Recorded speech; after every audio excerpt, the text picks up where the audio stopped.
دعوت اللہ کے لیے ٹولیاں نکالنا اور اس طرح عورتوں کی بھی ٹولیاں نکالی جائیں تو کوئی حرج کی بات ہے، جبکہ کافی سدھار نظر آ رہی ہے اس سلسلے میں۔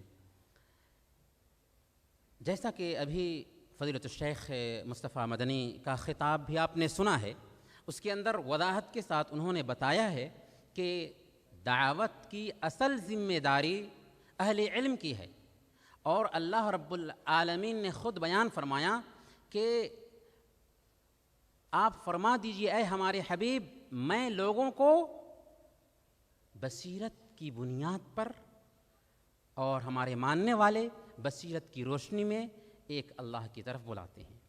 بصیرت کیا ہے؟ قرآن اور حدیث کا گہرا علم ہے۔ اگر بصیرت نہیں ہے تو ہم گمراہی کو پھیلائیں گے۔ البتہ ایک نقطہ ضرور یہاں پر سامنے میں رکھنا چاہیے کہ اگر کسی آدمی کو اللہ کے نبی صلی اللہ علیہ وسلم کی ایک حدیث بھی معلوم ہے تو اسے پہنچانا ہے، بلغوا عنی ولو آیہ۔ البتہ یہ اللہ کے نبی صلی اللہ علیہ وسلم کی طرف سے ہونی چاہیے، اپنی بات نہیں ہونی چاہیے۔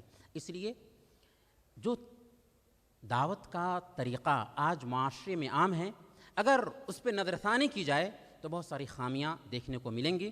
اس میں سے ایک یہ خامی بھی ہے کہ لوگ جماعت بنا کر کے گھر سے نکل جاتے ہیں، 10 دن کے لیے، 50 دن کے لیے، 40 دن کے لیے باہر رہتے ہیں اور لوگوں کو ایک اللہ کی طرف بلاتے ہیں۔ ان میں کون لوگ ہوتے ہیں؟ اکثر لوگ پڑھے لکھے نہیں ہوتے، جاہل ہوتے ہیں۔ اب آپ تصور کیجئے کہ اس کی وجہ سے دین کی تبلیغ ہوتی ہے یا دین کا نقصان ہوتا ہے۔ ہمیں کہنے دیا جائے کہ بہت ساری جگہوں پر وہاں دین کا نقصان ہوتا ہے اور لوگ ضعیف، کمزور، من گھڑت باتیں، بلکہ حدیث بھی نہیں ہوتی، ایسی ایسی باتیں لوگوں کے سامنے میں بیان کرتے ہیں۔ یہ دین کی تبلیغ ہے؟ نہیں میرے بھائیوں۔ اس لیے دین کی تبلیغ کے لیے جو اصول ہے، بنیاد ہے، اسی کو سامنے میں رکھنا ہے، اسی میں ہماری نجات ہے۔